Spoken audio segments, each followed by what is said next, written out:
Halo anak-anak, jumpa lagi dengan saya Pak Ju. Hari ini kita akan membahas soal reaksi pembatas. Soal nomor 1, diberikan reaksi aluminium direaksikan dengan Cr2O3 menghasilkan Al2O3 dan Cr. Jika 54 gram aluminium direaksikan dengan 228 gram kromium 3 oksida, berapa banyak kromium yang dihasilkan? Tipe soal reaksi pembatas adalah diberikan dua zat reaktan yang diketahui. Di sini Al-nya diketahui, Cr2O3-nya diketahui. Langkah pertama, kita mencari jumlah NaL, yaitu dengan membagi massa Al dengan massa molar Al. Kita dapatkan NaL-nya 2 mol. Kemudian kita cari NCr2O3 dengan membagi massa dengan massa molar, karena yang diketahui di sini adalah massa. Kita dapatkan NCr2O3 sebanyak 1,5 mol.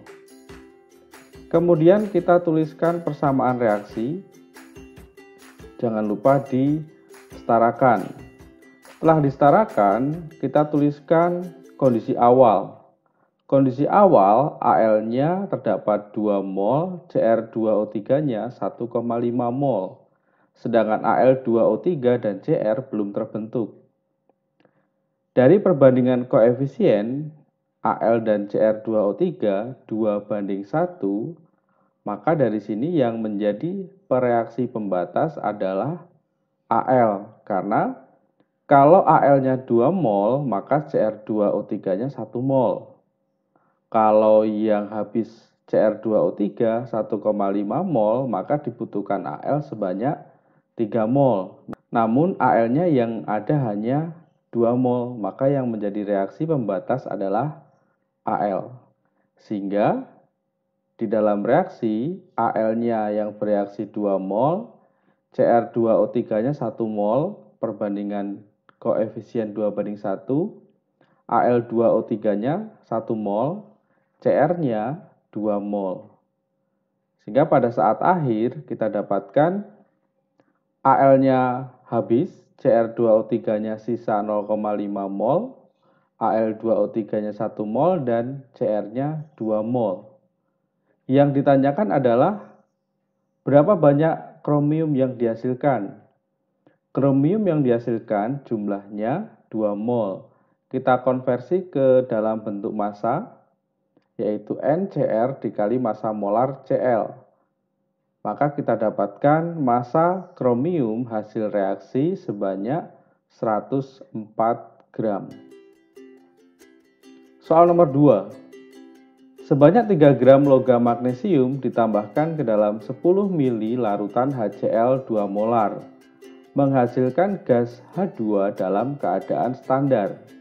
Persamaan reaksinya diberitahu, volume gas yang dihasilkan sebanyak titik-titik liter. Langkah pertama, kita mencari N masing-masing zat yang diketahui. Pertama adalah N magnesium. Karena yang diketahui massa, maka kita bagi dengan massa molar. Kita dapatkan 0,125 mol. Kemudian NaCl. Karena yang diberitahu volume dan molaritas, maka NaCl sama dengan konsentrasi HCl dikali volume HCl. Kita dapatkan NaCl-nya 0,02 mol. Langkah berikutnya kita tuliskan persamaan reaksi dan jangan lupa disetarakan. Tuliskan kondisi awal, magnesiumnya 0,125, HCl-nya 0,02 mol. Sedangkan MgCl dan H2 itu belum terbentuk. Dari perbandingan koefisien 1:2 Mg dengan HCl, maka yang habis bereaksi atau yang menjadi reaksi pembatas adalah HCl 0,02 mol. Sehingga Mg yang bereaksi 0,01 mol. MgCl2 yang terbentuk 0,01 mol, H2-nya 0,01 mol. Pada saat akhir kita dapatkan Mg-nya 0,115 mol, HCl-nya habis, MgCl2-nya 0,01 mol, H2-nya juga 0,01 mol. Yang ditanyakan adalah volume gas, yaitu H2. NH2 kita dapatkan, maka kita konversi ke bentuk volume. Karena dalam keadaan standar, maka volume molarnya adalah 22,4. Sehingga kita dapatkan volume H2 itu sebanyak 0,224 liter atau 224 ml. Soal nomor 3. Jika larutan yang mengandung 2 mol timbal nitrat direaksikan dengan larutan yang mengandung 2 mol Ki sesuai reaksi, maka akan dihasilkan PbI2 sebanyak. Langkah pertama, kita tuliskan persamaan reaksi dan selalu jangan lupa disetarakan. Karena jumlah zatnya sudah dalam bentuk mol, maka langsung kita tuliskan saja. Awalnya timbal nitratnya 2 mol, Ki-nya juga 2 mol. Dari perbandingan koefisien 1:2, maka yang habis bereaksi adalah Ki sebanyak 2 mol. Timbal nitrat yang bereaksi 1 mol, timbal iodida 1 mol, kalium nitratnya 2 mol. Maka saat akhir, timbal nitratnya sisa 1, Ki-nya habis, PbI2-nya 1 mol, KNO3-nya 2 mol. Yang ditanyakan adalah PbI2. N PbI2 itu 1 mol, maka massa PbI2 itu sama dengan N PbI2 dikali massa molar. Kita dapatkan massa PbI2 sebanyak 461 gram. Soal nomor 4. Pada reaksi 27 gram kalsium dengan 5,6 gram nitrogen, dihasilkan kalsium nitrida menurut reaksi kalsium ditambah N2 menjadi Ca3N2. Jika ArCa 40, N14, maka massa kalsium nitrida yang dihasilkan adalah, langkah pertama kita mencari N masing-masing zat yang diketahui, yaitu kalsium dan nitrogen. N kalsium sama dengan massa kalsium dibagi massa molar kalsium. Kita dapatkan 0,675 mol.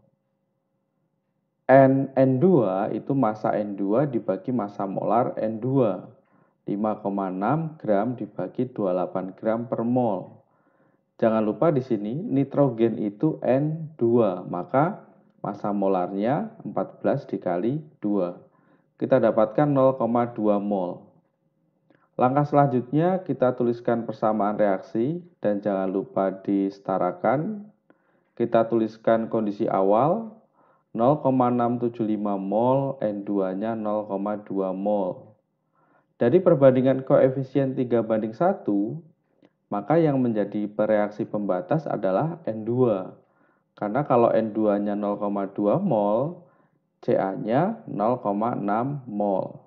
Sedangkan Ca3N2-nya 0,2 mol. Ca yang bersisa 0,075 mol, sedangkan N2-nya habis, Ca3N2-nya 0,2 mol. Yang ditanyakan massa kalsium nitrida. Maka NCa3N2 kita sudah dapatkan 0,2 mol, kita konversi ke dalam bentuk massa, yaitu NCa3N2 dikali massa molar Ca3N2. Kita masukkan angkanya dan kita dapatkan massa kalsium nitrida sebanyak 29,6 gram. Jadi di reaksi pembatas, cara pengerjaan soal yang pertama kita mencari N masing-masing zat yang diketahui, kemudian kita tuliskan persamaan reaksi, kondisi awal, reaksi, dicari reaksi pembatasnya, kita dapatkan kondisi akhirnya. Dari kondisi akhir, kita akan mendapatkan nilai N dari zat yang akan ditanyakan. Dari N itu kita bisa konversi ke dalam bentuk lainnya, bisa massa, bisa volume, bisa jumlah molekul, bisa juga konsentrasi. Sampai jumpa di video pembahasan soal selanjutnya. Jangan lupa subscribe channel Sinau Kimia.